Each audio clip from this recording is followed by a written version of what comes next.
تو ظاہر ہے نائب کی قیادت کو اگر بدلنے کی ضرورت ہے تو اسے بدلیں.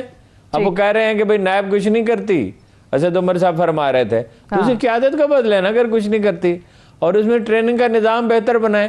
مداخلت دوسری چیز ہے, مداخلت نہیں کرنی چاہیے. مداخلت کا مطلب یہ وہ آزاد ادارہ نہیں ہے. صحیح. چیئرمین صاحب خود مطمئن نہیں ہے, اور وہ یہ قائم مکان تقرر کیا ہوتا ہے اتنے بڑے ادارے کا. اب آپ کے علم میں ہونا چاہیے کہ غور ہو رہا ہے, کئی ناموں پہ نام لیے جا رہے ہیں. میں نہیں کہہ سکتا کہ جسٹس جنرل بلال کے نام پہ بھی غور ہو رہا ہے, اور وہ جو صاحب تھے اپنا اینٹی کرپشن کا کیا نام ہے, بڑے مشہور آدمی ہیں, ان کے نام پہ بھی غور ہو رہا ہے. نائب میں بھی وہ رہے ہیں, حسین سم تھنگ.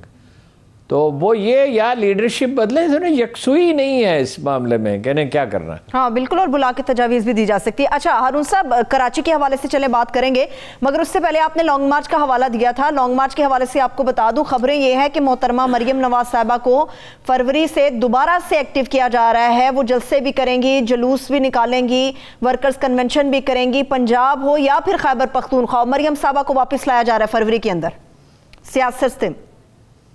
نہیں, وہ واپس ہی ہیں. واپس آ کے انہوں نے اپنا کیا وہ فارسی میں کہتے ہیں کہ تو درون در خانہ چیک کر دی کہ برون خانہ آئی. پہلے کون سا کمال کر دکھایا, پہلے وہی تھی نا. تو کون سے بڑے جلسے ہوئے تھے؟ جلسوں کے لیے فیبرری کا مہینہ سازگار ہی نہیں ہے. اور ابا وہ حال جو میں بار بار آپ سے کہتا ہوں کہ اپوزیشن پارٹی میں کوئی نہیں ہے.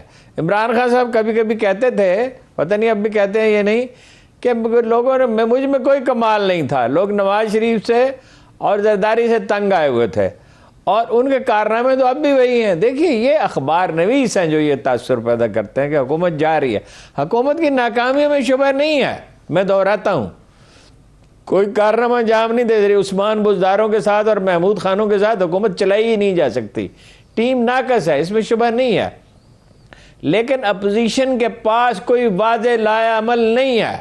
پیپلز پارٹی کے لوگ یہ کہتے سنائی نون لیگ کے لوگ کہتے سنائی دیتے ہیں ٹی وی پہ, مختلف ٹاپ لیڈرشپ تو کم کہتی ہے لیکن اشارتاً کہتے ہیں, لیکن نچلے کی لیڈرشپ آئے دن ہم سنتے ہیں ٹاک شوز میں کہ پیپلز پارٹی نے بیٹرے کیا. جو لوگ عمران خان کو نکالنے کے حامی ہیں اخبار نویسوں میں سے پرجوش ہیں یعنی اس سلسلے میں, تو وہ بھی یہ کہتے ہیں کہ پیپلز پارٹی نے بیٹرے کیا ہے. صحیح. پیپلز پارٹی یہ کبھی کچھ کہتی ہے, کبھی عدم تعاون کی بات کرتی ہے, کبھی لانگ مارچ. کیا لانگ مارچ وہ کریں گے؟ بلاول صاحب کیا لانگ مارچ کر سکتے ہیں؟ کراچی سے کہاں سے لائیں گے وہ لوگ؟ وہاں تو انہیں اپنی پڑی ہوئی ہے, بلدیاتی اداروں کا مسئلہ ہے. اور میں نے آپ سے عرض کیا تھا کہ انہیں اس میں سرنڈر کرنا ہی پڑے گا, کچھ نہ کچھ تو دینا ہی پڑے گا. یہ کیسے ہو سکتا ہے کہ کراچی شہر کو جو ہے وہ 96% سندھ کا بجٹ وہاں سے آئے اور ان کو ملیں 2-4%؟ یہ کیسے ہو سکتا ہے؟ ٹھیک ہے, یہ ممکن ہی نہیں ہے. یہ کراچی کا ایجیٹیشن بڑھتا جائے گا. صحیح ہے. آپ یہ کہہ رہے ہیں کہ کچھ نہ کچھ تو انہیں دینا پڑنا تھا. صورت حال ہے جو ہے. ٹھیک ہے, آپ کہہ رہے ہیں کہ پیپلز پارٹی کا کچھ نہ کچھ تو انہیں دینا ہی پڑنا تھا بلدیاتی اختیارات کے حوالے سے, مگر ایم کیو ایم تو کوئی اور بات کر رہی ہے. ارون صاحب, ایم کیو ایم کہتی ہے کہ جماعت اسلامی کو ماموں بنا دیا ہے پیپلز پارٹی نے. نہیں, وہ ماموں بنانے کی بات نہیں ہے. وہ معاہدہ جب امپلیمنٹ ہوگا کہ واٹر بورڈ ان کے حوالے کیا جائے گا, ہاسپٹل حوالے کیے جائیں گے, کہ وہ بلدیاتی ادارے حوالے کیے جائیں گے, فلاں چیز کی جائے گی, فلاں چیز کی جائے گی. انہوں نے ایگریمنٹ تو کیا ہے, ماموں کیا بنایا ہے؟ مثلا وہ عمل درآمد اگر نہیں ہوگا تو وہ دوبارہ ایجیٹیشن کر سکتے ہیں. کراچی شہر پورے کا موڈ یہی ہے. اور یہ افسوسناک بات یہ ہے کہ یہ بھی وہی ہے وہ مسئلہ ہے جو اپوزیشن میں ہے, کہ اپوزیشن تقسیم ہے, کوئی جامع لاہ عمل نہیں پیش کرتی. اسی طرح کراچی کے جو لوگ بلدیاتی مطالبہ تو سبھی کا ایک ہے کہ بلدیاتی اداروں کو اختیارات ملنے چاہیے, اور بالکل صحیح ہے. اگر پنجاب میں مل سکتے ہیں, پختونخوا میں کامیاب تجربہ ہو چکا ہے, پنجاب کے لیے فیصلہ ہو چکا ہے, تو سندھ کے لوگوں نے کیا گناہ کیا ہے کہ انہیں اختیارات نہ ملیں؟ اور ان کا بجٹ کم ہوتے ہوتے کوئی 10واں حصہ رہ گیا ہے کراچی کا, اس سے بھی کم رہ گیا ہے. لیکن یہ اکٹھے مل کے کام کرنے کے لیے تیار نہیں ہے. صحیح ہے.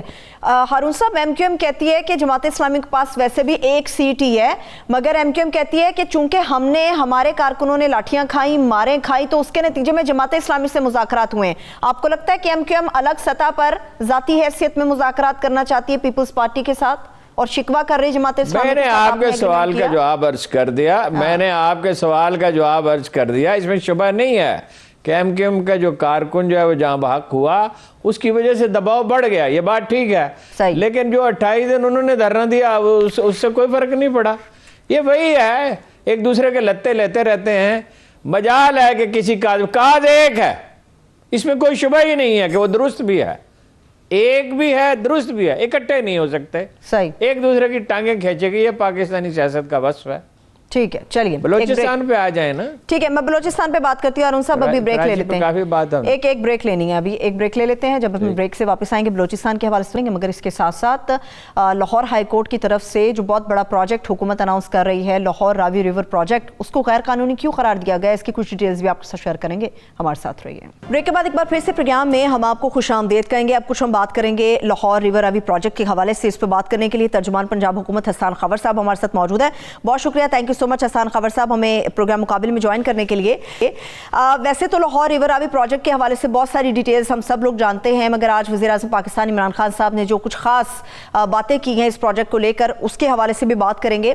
ایسا کیا معاملہ ہے کہ لاہور ہائی کورٹ نے تو اس پروجیکٹ کو غیر قانونی قرار دیا ہے، اور عمران خان صاحب یہ فرما رہے تھے کہ سپریم کورٹ میں اپنا کیس بہتر پیش کریں گے، تو کیا ایسے سقم تھے جو لاہور ہائی کورٹ میں آپ لوگ پورٹرے نہیں کر سکے، نہیں بیان کر سکے، واضح نہیں کر سکے، کہ باوجود اس کے کہ یہ منصوبہ بڑا شاندار ہے آپ کی حکومت کے مطابق؟ جی شکریہ۔ دیکھیے، دو باتیں ہمیں سمجھنی پڑیں گی۔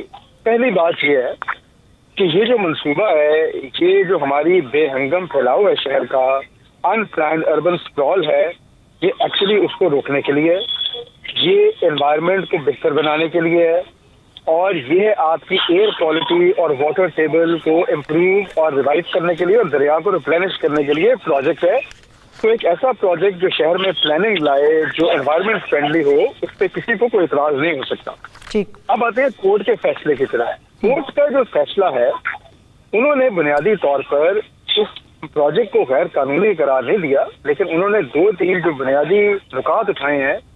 ایک لینڈ کو ایکوائر کرنے کے حوالے سے ہے کہ کیا زرعی زمین کو ایکوائر کیا جا سکتا ہے، کس قانون کے تحت کیا جا سکتا ہے، اور وہ کیسے ہونا چاہیے، اور اس سلسلے میں جو روڈا کے قانون میں کچھ ترامیم کی گئی تھیں، ان کو انہوں نے ان شکوں کو، چند شکوں کو کالعدم قرار دیا ہے۔ دوسرا جو ان کا ڈیسیجن کا پوائنٹ ہے، وہ ہمارے جو بلدیاتی ادارے ہیں ان کے حوالے سے ہے کہ بلدیاتی اداروں کے ساتھ بہتر کوآرڈینیشن اور ان کی مرضی سے یہ ہونا چاہیے۔ اور تیسری جو اس کے اندر چیز ہے، وہ اس کے حوالے سے ہے جو آپ کے انوائرمنٹل امپیکٹ اسیسمنٹ اور ماسٹر پلاننگ کے حوالے سے ہے۔ اب بات یہ ہے کہ یہ جو پورا پروجیکٹ ہے، یہ بہت جامع حکمت عملی کے بعد یہ کیا گیا۔ اس کے اندر 7 جنگلات بھی ہیں، 3 براجز ہیں، 8 ویسٹ واٹر ٹریٹمنٹ پلانٹس ہیں، اور پیچھے بڑا جامع ایک ماسٹر پلان بھی ہے، لینڈ یوز پلان بھی ہے۔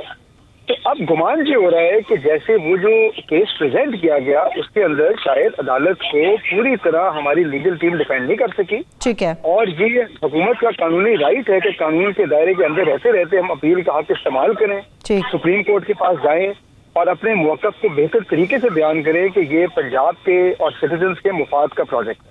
صحیح، ٹھیک ہے۔ ہارون صاحب بھی ہمارے ساتھ موجود ہے۔ سر آپ سوال کریں۔ گزارش یہ ہے کہ جو پروجیکٹ کی خوبیاں آپ نے بیان کی، اس سے تو کسی کو انکار نہیں ہو سکتا۔ شہر کا ظاہر ہے بے ہنگم پھیلاؤ ہے، یہ دوسرا کراچی بن جائے گا، اور بنتا ہی جا رہا ہے، کرائم ریٹ بڑھ رہا ہے، اور مطلب پرائیویٹ آبادیاں بس رہی ہیں، اس میں لوگوں کو طرح طرح کی شکایات ہیں، ہاؤسنگ سوسائٹیاں جو کچھ لوگوں کے ساتھ کرتی ہیں وہ آپ کو معلوم ہے۔ انویسٹمنٹ بہت آئے گی، موسمیاتی تبدیلیوں کا جو 10 ممالک شکار ہیں، سب سے زیادہ اس میں ہم شامل ہیں۔ سوال یہ ہے کہ آپ نے اس سطح پہ اپنا مقدمہ کیوں ٹھیک پیش نہیں کیا؟ اب اس کی یہ نیب کے کیسز میں بھی یہی ہوتا ہے کہ آخر میں وہ ڈانٹ کھا کے تو واپس چلے جاتے ہیں۔ تو یعنی آپ کے لوگ کوئی تیاری ہی نہیں کرتے اس بات کی، انہیں اندازہ ہی نہیں ہوا سماعت کے دوران کہ کیا تبدیلیوں کی ضرورت ہے، اور وہ عدالت کو اس پہ کیوں نہیں مائل کر سکے کہ یہ تبدیلیاں ہم کیے دیتے ہیں، بجائے اس کے کہ یہ وہ ڈیلے ہو جائے اور سرمایہ کاری کا ماحول جو پہلے ہی خراب ہے اور بھی خراب ہو جائے۔ جی ہارون صاحب، آپ نے وجہ فرمایا، اور آپ نے اپنے بات کے پہلے حصے میں جو بات کی وہ اسپاٹ آن ہے سر، اور وہ بات یہ ہے کہ بنیادی طور پر اگر آپ لاہور میں سفر کریں اور ایک کونے سے دوسرے کونے پہ جائیں، مثال کے طور پہ آپ قصور سے نکل کے لاہور شہر سے ہوتے ہوئے گجرانوالہ جائیں، تو ہمیں یہ اندازہ ہوتا ہے کہ جو شہر کا پھیلاؤ ہے وہ کسی طور نہیں شاہدرہ تک ہی جائیں تو آپ کچھ کرنے کے قابل ہی نہیں رہتے، 2 گھنٹے لگتے ہیں نہیں رہتے، اور ان لیگل ہاؤسنگ وہاں سے رائے ونڈ روڈ سے شاہدرہ تک جانے میں 2-2.5 گھنٹے لگتے ہیں۔ بالکل۔ اچھا دوسرا پھر سر یہ ہے کہ ہمارے جو لوگ ہیں کیونکہ شہر کا پھیلاؤ ہوتا ہے تو اربن ٹرانسپورٹ کے جو منصوبے ہیں وہ بھی فیزیبل نہیں رہتے، لوگ اپنی گاڑیاں اور ٹرانسپورٹ اور پیرا ٹرانزٹ یوز کرتے ہیں جس سے پھر ہمارے اسموگ اور ایئر کوالٹی کے مسئلے ہیں۔ تو اس کو کم کرنے کا صرف ایک طریقہ تھا کہ آپ شہر کو پلان کر کے ورٹیکل گروتھ کریں۔ اب اس آپ نے بالکل صحیح کہا کہ اس بات سے کسی کو انکار نہیں ہو سکتا، یہ فوائد ہے کیونکہ ہم تو پلاننگ لانے کی بات کر رہے ہیں، لینڈ زوننگ کی بات کر رہے ہیں، پرائیویٹ انویسٹمنٹ کو فیسیلیٹیٹ کرنے کی بات کر رہے ہیں،